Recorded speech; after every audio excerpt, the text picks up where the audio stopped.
여러분들이 이해하고 있는 그런 모든 것들을 일단 간단하게 내가 설명하고 그 다음에 이제 더 진행하는 게 좋을 것 같아요. 그래서 총체적인 걸 제가 이제 일목요연하게 한 번에 그냥 설명을 해줄게요. 상담의 종류가 있어요. 이쪽에 무슨 상담이 있나요? 심리상담. 그 다음에 심리상담의 조금 옆에 있는 게 목회상담이 있고, 그 다음에 기독교 상담이 있고, 성경적 상담이 있고, 영적 상담이 있고. 상담에는 결국 말하자면 한 5가지 종류가 되는 거예요. 목회상담이 뭔지 아나요? 심리상담과 목회상담의 차이가 뭔지 알아요? 기독교 상담이 뭔지는 알아요? 자, 요걸 이렇게 설명을 할 수 있어요. 심리상담은 심리학으로만 하는 거예요. 목회상담은 심리학에 뭐가 들어갔냐 하면 가족치료라는 게 들어갔어요. 그러니까 이 가족치료가 왜 생겼냐 하면 이 목회, 패스토럴 어프로치라고 하는데, 그러니까 좀 목회적인 접근인 거예요. 목회적인 접근이 왜 가능하게 됐냐 하면, 목회적인 접근이 어떻게 가족치료를 낳게 됐냐 하면, 한 교회에 여러 세대가 사는 거예요. 여러 세대가 이제 등장을 하는 거예요. 원래 이제 전통 심리학에서는 한 사람만 보는 거죠. 상담을 받으러 오는 그 한 사람만 만나게 됐단 말이에요. 근데 목회적인 접근, 그러니까 교회의 목회적인 접근에서는 이 한 사람의 부모를 알아요. 이 한 사람의 부모와 또 형제를 알아요. 그러니까 더 넓은 그 가족 관계를 아는 거예요. 그래서 여기서 이 한 사람만 볼 게 아니라 원래 전통적으로는 한 사람만 보는 건데 심리학에서의 초점은. 근데 가족을 이렇게 보다 보니까 가족이 문제구나 이런 생각에 이제 미친 거예요. 그 전 부모가 문제구나. 아니면 그 동시대에 있는 형제들과의 관계가 문제구나. 아니면 사촌들이 문제구나. 결국 가족 치료는 그 한 사람의 문제가 아니라 그 주변에 있는 거기에 따라서 이제 가족 치료의 이론이 다르거든요.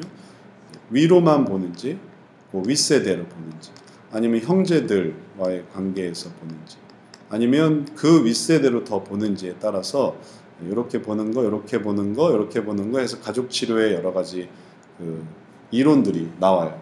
그럼 전부 이걸 모두 이렇게 뭉뚱그리는 이것이 바로 이제 목회적인 개념이 되는 거예요. 그래서 목회 상담은 심리학에 가족 치료가 들어가는 걸 의미하는 거고요.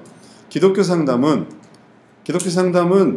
이것도 들어가고 가족 치료도 물론 들어가고 여기에 신학까지도 들어가는 거예요. 아무것도 안 빼요. 다 집어넣기만 해요.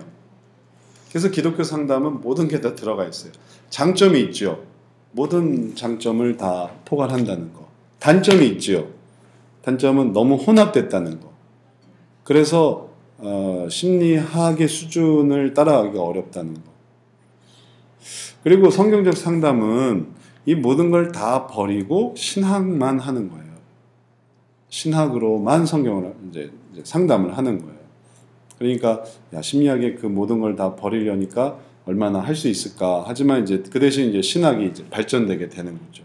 이 모든 부분을 다 대응하려고 하는 것이니까.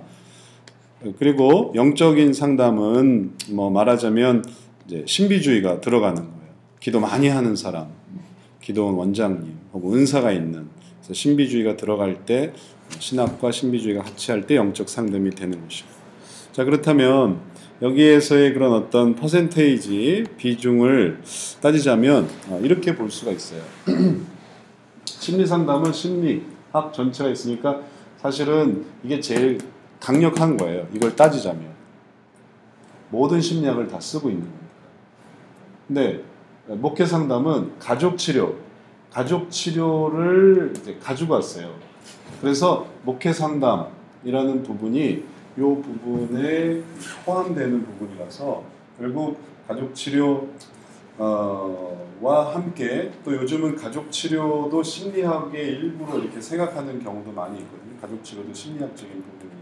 하지만 이제 전통적인 심리학에서의 그 1대1 관계, 그러니까 한 사람만 들어가는 거와는 조금 다르다는 의미에서 목회 상담의 의미를 갖는 거예요.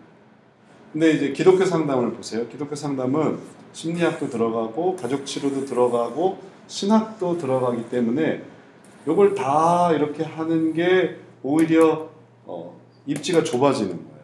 그걸 다 만족시키려고 하니까. 장점은 이걸 다 포괄한다는, 이게 장점이죠. 아까도 설명했지만 우리는 다 해. 심리학도 배워, 가족치료도 해, 신학도 해, 모두를 포괄해. 이게 장점이지만 단점은 그래서 연구가 잘 안 돼요. 이게 가능하지가 않은 거예요. 수준이. 이걸 찾는다는 게 이제 어려운 거죠. 심리학도 오케이 하고 신학도 오케이 할 수 있는 게 도대체 뭘까? 그러니까 그런 부분을 어떻게 이제 구성을 하냐면, 하나의 이제 이론이 있다면 하나의 이론을 원래 하나로 합쳐질 수가 없어요. 그래서 이렇게 하나의 이론이 있을 때 그 이론을 잘게 쪼개는 거예요.